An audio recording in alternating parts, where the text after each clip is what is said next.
Hi. So, I deleted the other video I made because you can see it's nighttime, because it doesn't fit in with what I'm going to say. So I'm just going to come right out and say what I was going to say. So for those of you who, okay, that rumbling freaked me out. For those of you who don't know my editing software, I use Windows Movie Maker. I have a Dell computer, Windows computer, like whatever. And basically when you film a video on an iPhone, it's an MOV file. Or at least the iPhone that I and Tori have.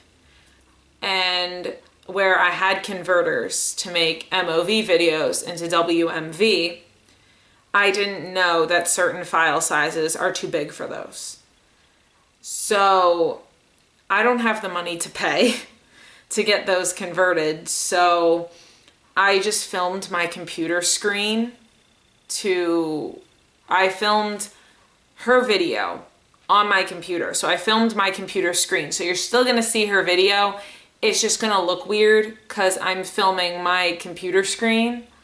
So just like, kind of like go with the flow on that, because I literally have been trying all day today since I got the video to do it. Like, if you saw how many purple links I had that I had clicked on and tried to use and none of them worked, and some of them gave me false hope because they loaded and then there was an error after all the hours of waiting. So yeah, I'm just letting you guys know that if we ever have to do this apart thing again, I'm going to be filming my computer screen. It's just easier to do that. But for the concert videos, the converters still seem to work.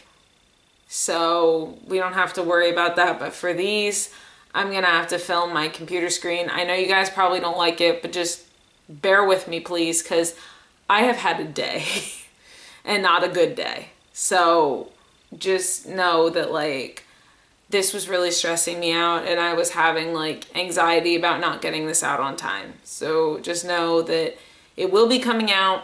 It just might look a little weird because you have me in normal video format and then her in filmed format. But I hope you guys still enjoy the video anyway. Happy Halloween. I don't say it till the end because I was so like focused on getting the timeline started and letting her rip essentially. So enjoy the video and happy Halloween, and make sure if you're celebrating Halloween, no matter what you're doing, you're staying safe. Hi guys. As you can see, I am by myself. But welcome to the Simplicity channel, TEA. We talk about things on the internet no one else wants to talk about. Again, I am alone. The only reason why is because we could not be in person this week, sadly, but this is the Halloween episode. So again, like I said, put your thoughts in the comments down below to who you think I am. Take a good look at me, the tiara, the gloves, the nice little sweater, the blue dress. It's kind of like hard to see, and it's a very tiny dress. The longer dress and like the eye makeup, it's blue and silver, a little bit more gold, but you guys can put thoughts to guess who I am. Yeah, I was supposed to be wearing a longer dress. Sadly, I have not worn that since literal like high school. So bodies change, you know. So anyway, we're talking about Gremlin Part 3. So strap in. This is another shorter one. And of course, then you're going to see me put in Tori's side after the story. I forgot to bring my drink in here to do cheers. Let me go get it. Not me taking a step off camera. Okay. I'm a mess today, guys. I apologize. So, cheers.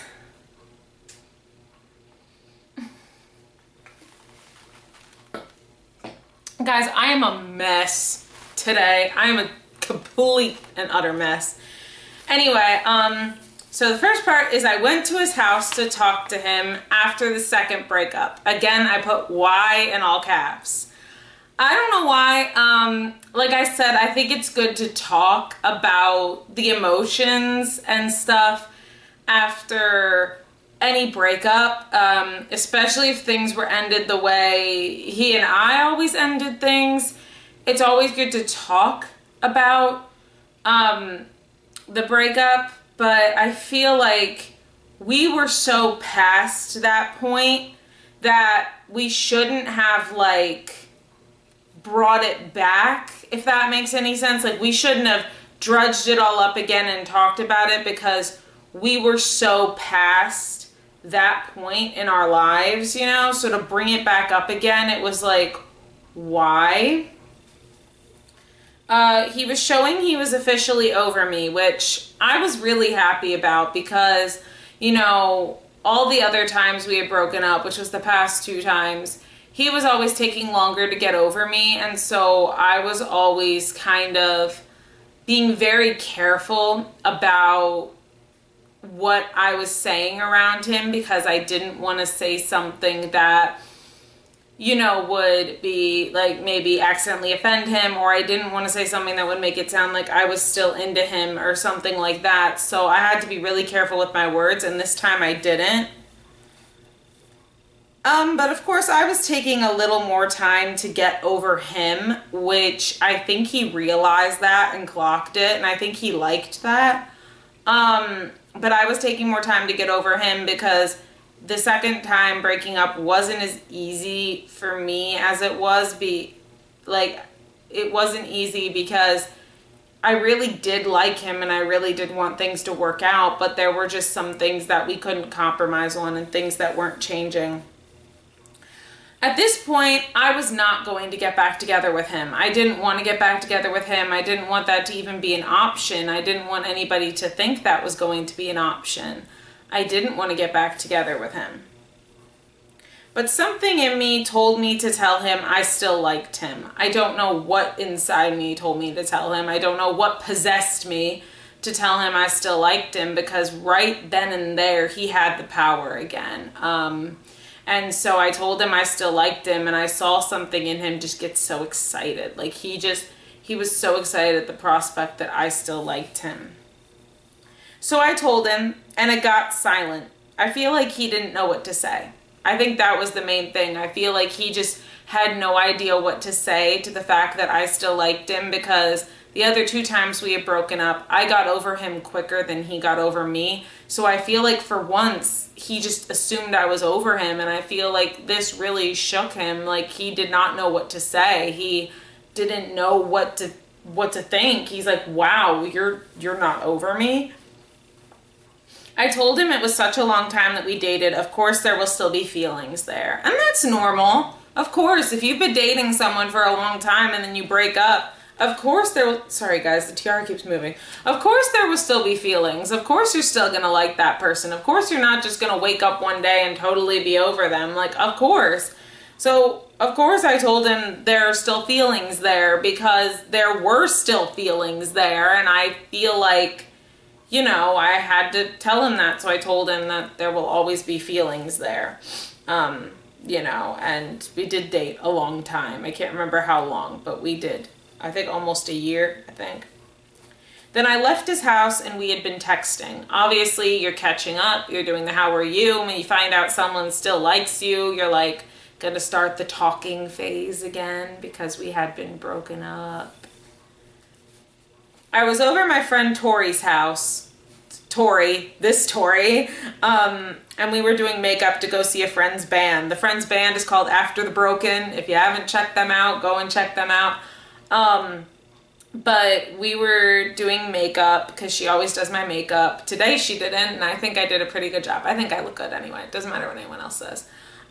Anyway, so we were doing makeup to see the band, and we were just kind of catching up, because at that point we didn't hang out together as much as we do now. I was talking about maybe getting back together with the Gremlin, and she she was a little skeptical at first, but she was listening to everything I was saying at first, kind of like, okay, so you're going to get back together with him. Then she said, well, has he actually changed? Has he actually made a change? Like, has it been good? And it was really good of a friend to ask, you know, have they made a change? Is it good? Are they going to screw you over again, basically? Like, your friend is looking out for you. So if your friend asks you those questions, they're a good friend because they're actually trying to make sure that you're not going to go down the same road. And I said, yeah, Gremlin is a totally changed person. He's better now. And obviously after talking to him right after the breakup, he was probably putting his best face forward. And so he wanted me to think that he had changed and he was totally better. So of course I was going to tell her that because, yeah, he changed. He's totally better. And then watch me eat my words in the next episode. She said, okay, as long as he's better. Again, your friend just wants to make sure you're not putting yourself in a bad situation, which I'm really happy that she was looking out for me like that. I decided to date him again. So I was like, oh, he's a changed person. He's better. Let's date again. Everything was fine. ... I feel like you guys hear that every single time we talk about this guy. Everything was fine. ... This is connected with a different story we'll tell later, and that story will be called The Emo Guy. That is about an entirely different situation to give advice on. That's another darker one, but it's connected with a different story, but like I said, we'll tell that later, so I will probably link this video down below when that one comes out so you guys can see how it's connected.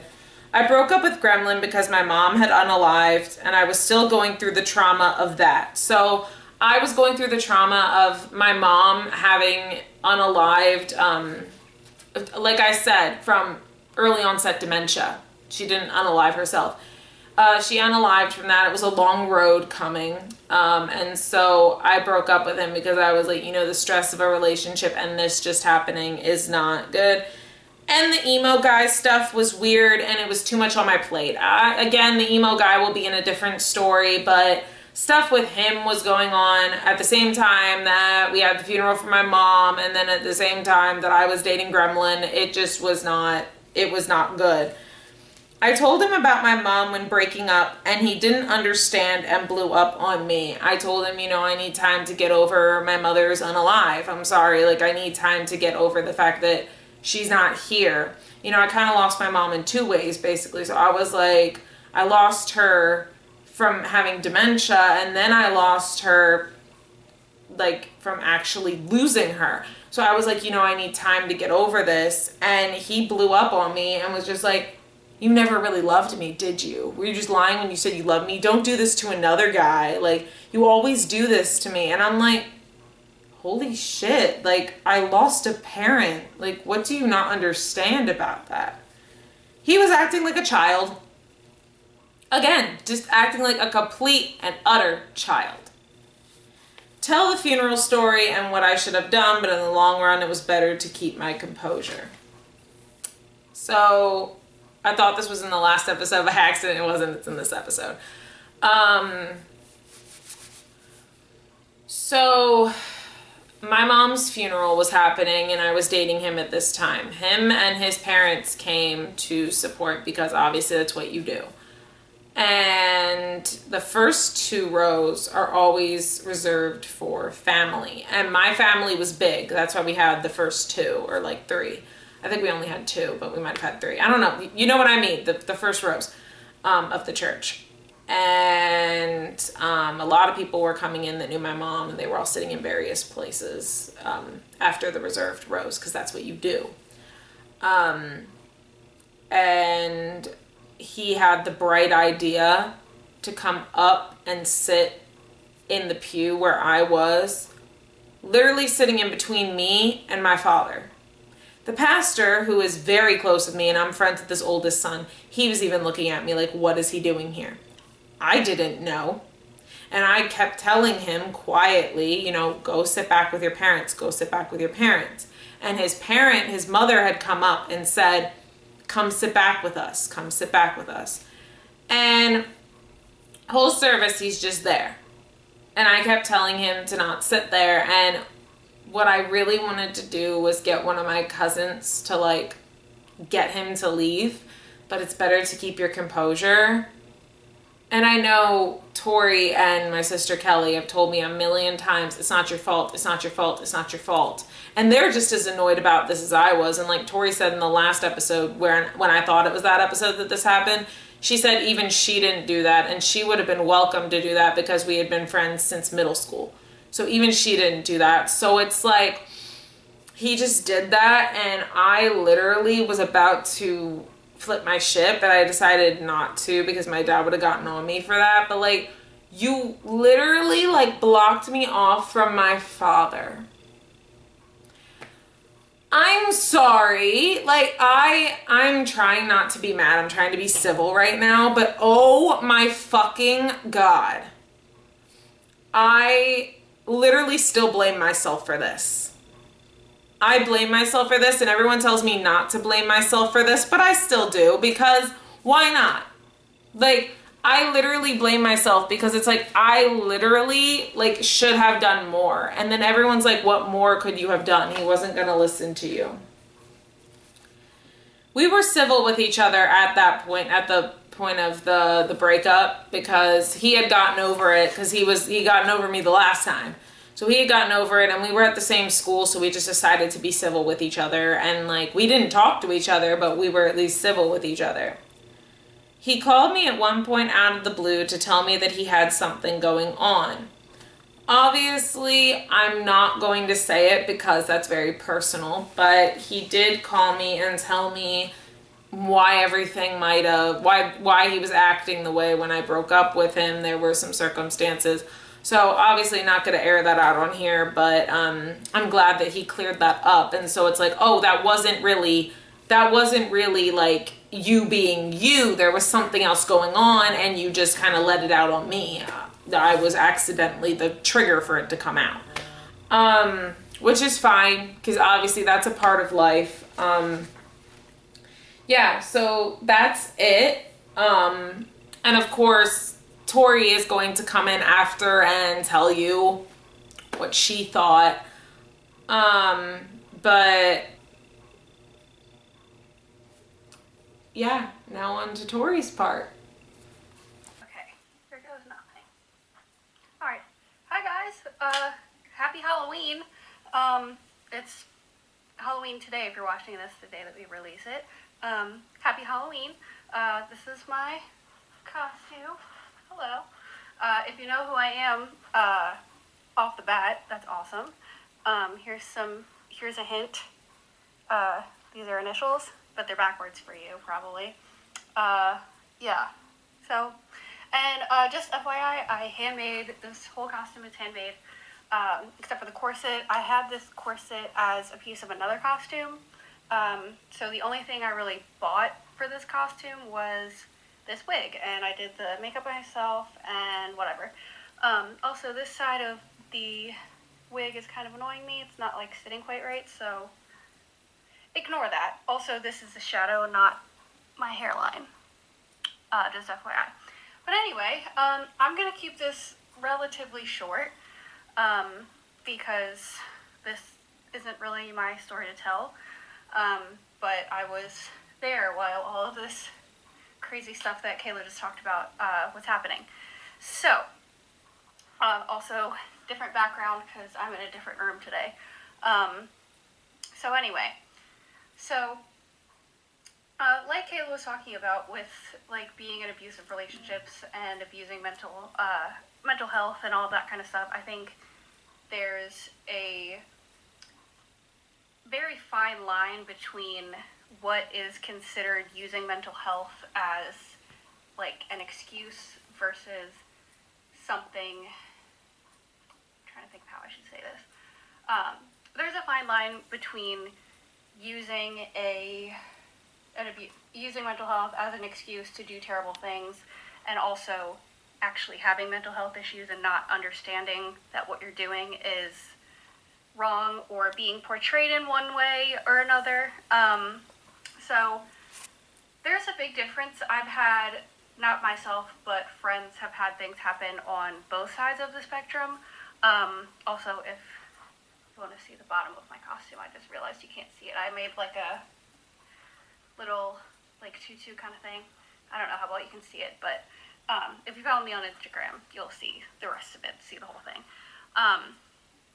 But anyway, yeah, like I was saying, there's a fine line between using mental health as a crutch and an excuse versus something where your actions, are dictated by your mental health. And I think this was a case of kind of both of those things. But like I said, this isn't my experience, and this is Kayla's story. Everything up until now has been her stories. We haven't really gotten into anything that's happened to me. But hopefully we'll get there. Anyway, so in this case, it is very clear that there is emotional abuse happening there. But while it's happening for a lot of people, it's hard for them to see that. And I've learned that being a friend of people that have gone through those things.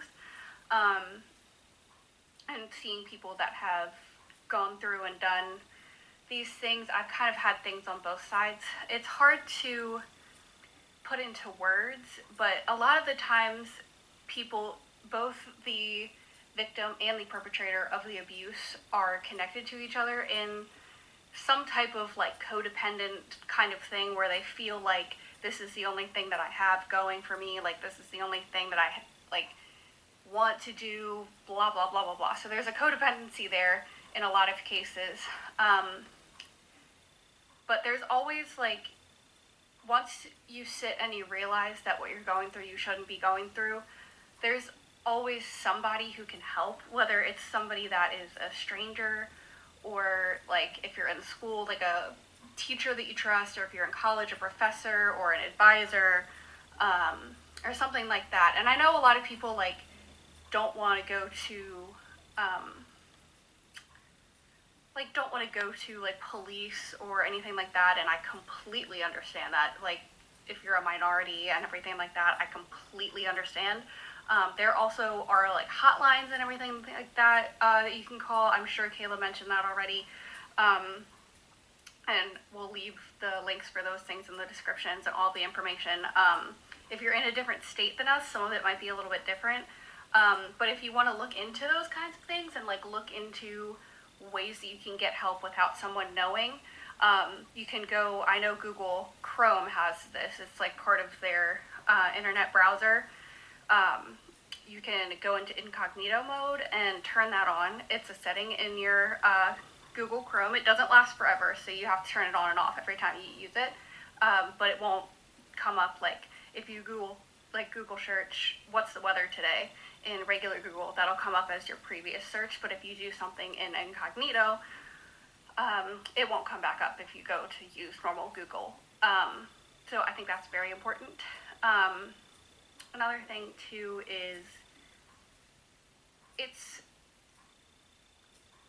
very different for each case. Like everything can look the same and people can act the same and say like the perpetrator does the same things as another perpetrator, but that doesn't mean that the same motivation is behind it. So there's a lot of different things that can happen, like whether they are a victim themselves. A lot of times victims themselves can become perpetrators down the line if things aren't treated and trauma isn't talked about or discussed, whether it's in therapy or not. So it's really important to recognize that pattern, and it's really important to get help if you can, seek help if you can. If you have others around you and you have a safe place to go to, do it, as long as it's safe for you and as long as it won't cause any types of like interruption or make things worse or anything like that. Yeah, it's a very hard topic to talk about. And again, this isn't my story, so I'm kind of keeping things vague for a reason.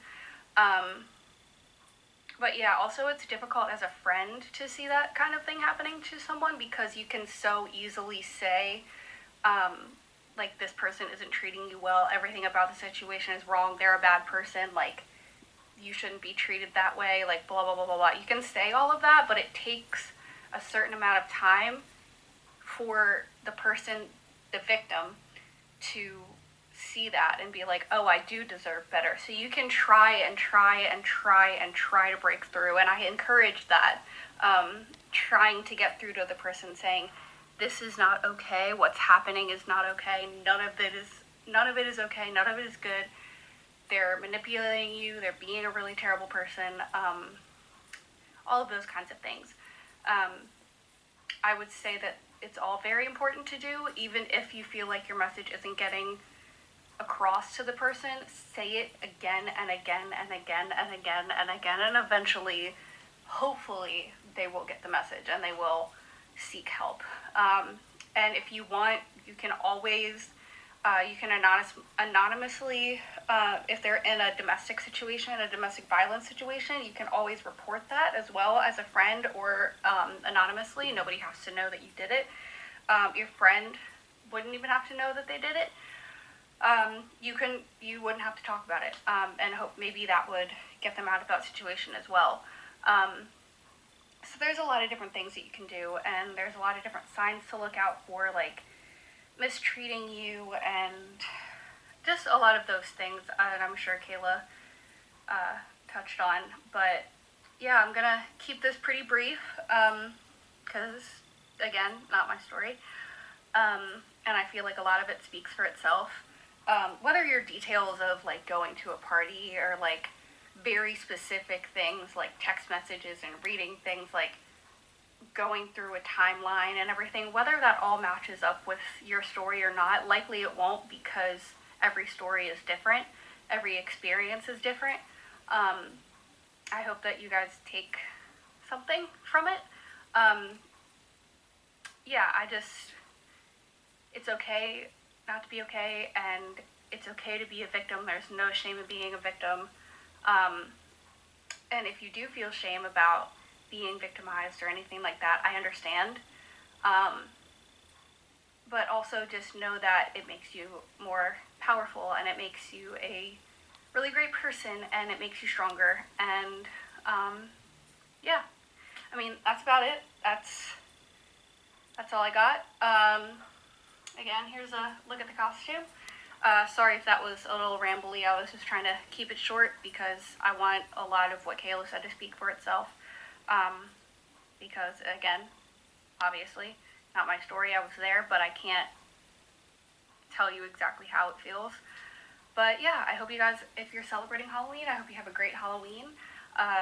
If not, have a great weekend, and we will see you next time we upload. Yeah, that's it. Okay. Oh, also, one more thing. Since I'm being Sabrina Carpenter today, go stream Short and Sweet by Sabrina Carpenter. Or Emails I Can't Send. Those are my two favorite albums. Okay, bye. Have a good Halloween. Hi guys, so you probably saw Tori's part. I'm putting this before the end of the video. She did touch a lot on being victimized and being a victim in a abusive relationship, and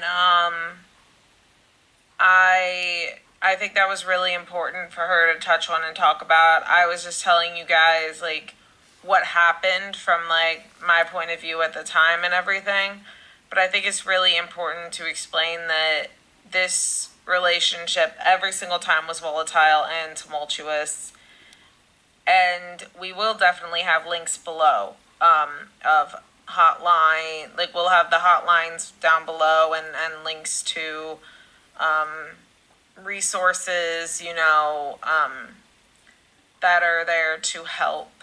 And like Tori said, incognito mode on your computer is a good thing to do. You can also do that on your phone. You can go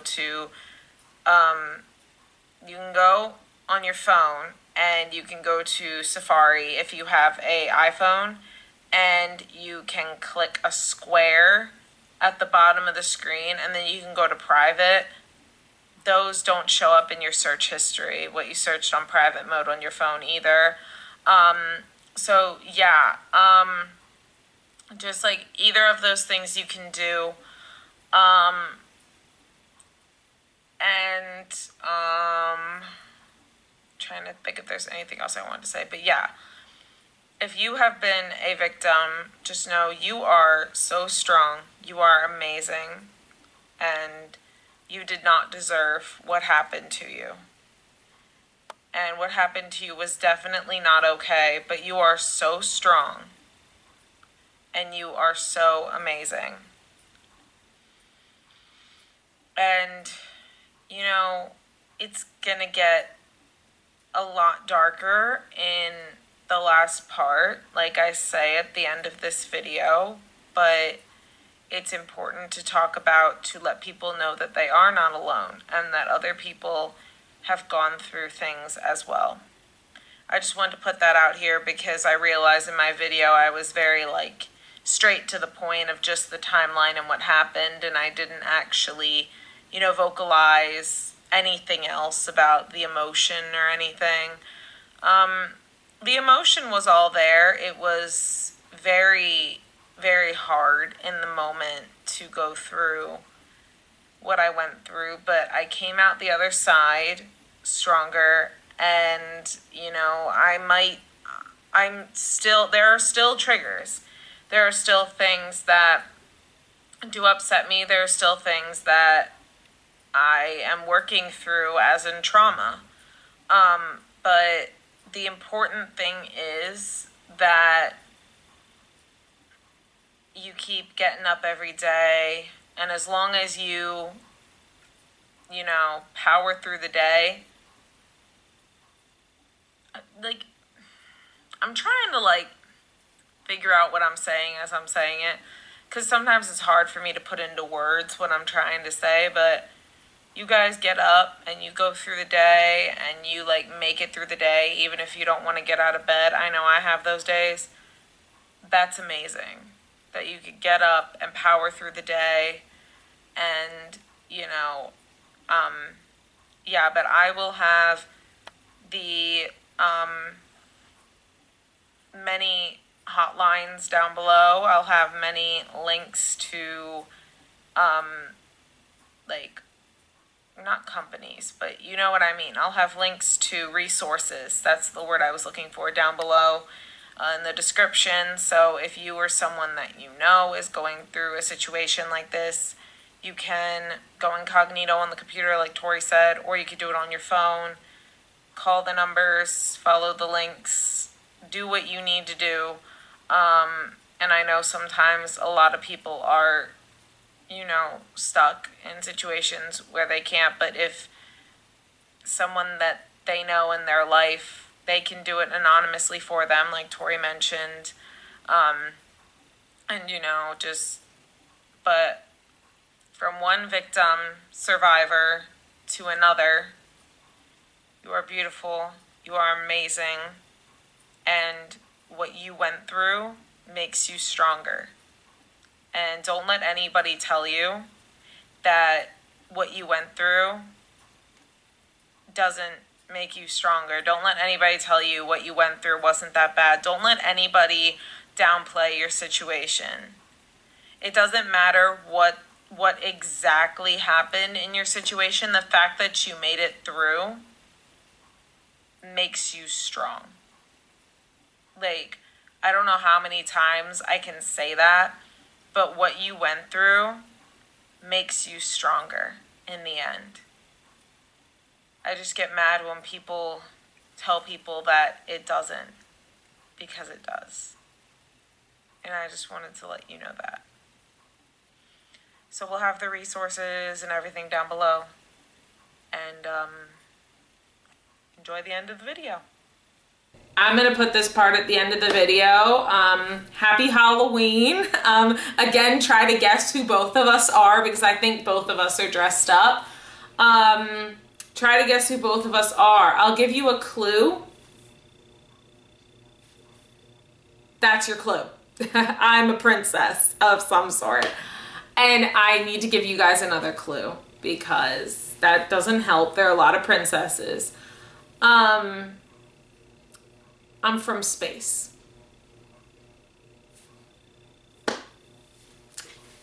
You're not gonna get it. And the only reason why I say you're not gonna get it, I'm not shitting on you guys, it's because It's a nickname my boyfriend gave me. So you're not gonna get it. But anyway, if you guys really want to know, I'll end up telling you in the next episode of this podcast if you really want to know who I am. But yeah. So, and if you guys want to see pictures that I'll put up of this on Halloween, you guys can go to KCam9. It's the Instagram put down below. Also, I might be wearing the longer dress in those because I'm going to pick up something at Target today if I go.